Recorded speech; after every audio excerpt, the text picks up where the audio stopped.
are you familiar with the Smith-Mundt Act? Is that the 2011, 2012 thing where Obama allowed people to use propaganda against United States citizens? Yeah, that was what was done then under Obama was the effective repeal of it. It was called the Smith-Mundt Modernization Act.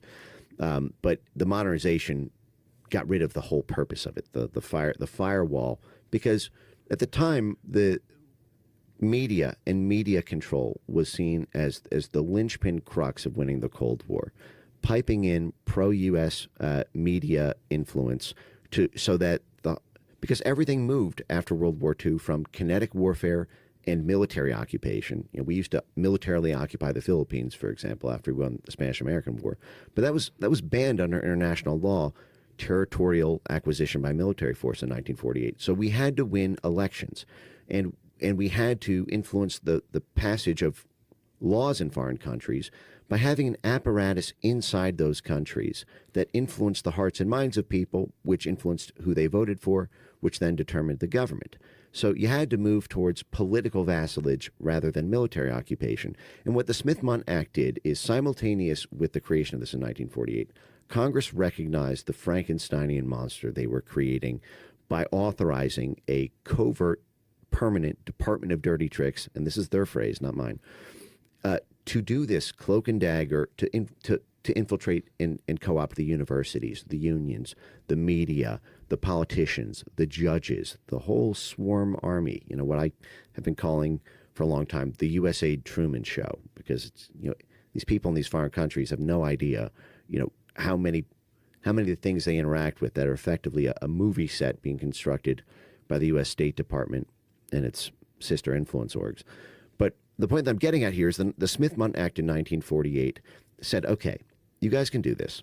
State Department can do this. CIA can do this. USAID, when it came along 13 years later, could do this. But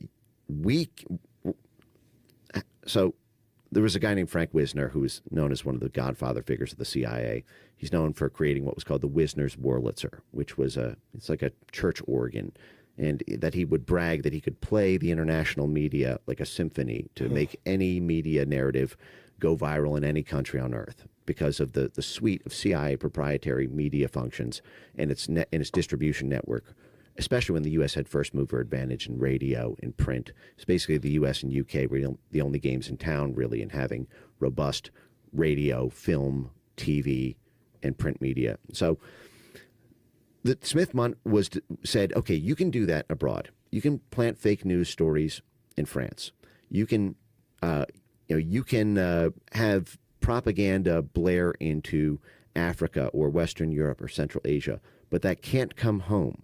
You can't psyop our own people with your propaganda organ abroad, because the whole point of authorizing this is that we get cheaper gas, we get import-export markets, we get a high standard of living, because if a foreign government doesn't want to give up its resources or allow a U.S. military base or allow joint partnerships or exports of goods or U.S. multinational corporations to operate there, then the American people suffer economically. So it was always designed to say, listen, you can do this dirty stuff abroad, but it can't come home.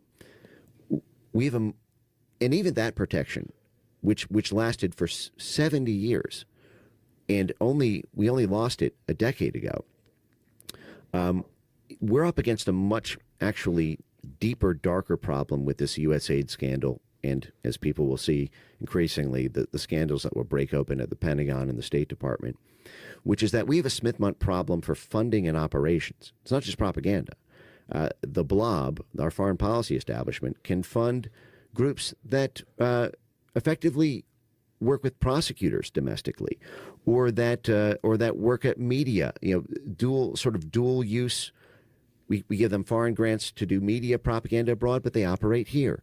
Or social media censorship, to coerce foreign countries to pass foreign censorship laws that explicitly and are intended to attack U.S. social media companies and in U.S. peer-to-peer speech. So we need that protection. If we're going to keep this function at all, we need a hard firewall and absolute grotesque penalties for any violation.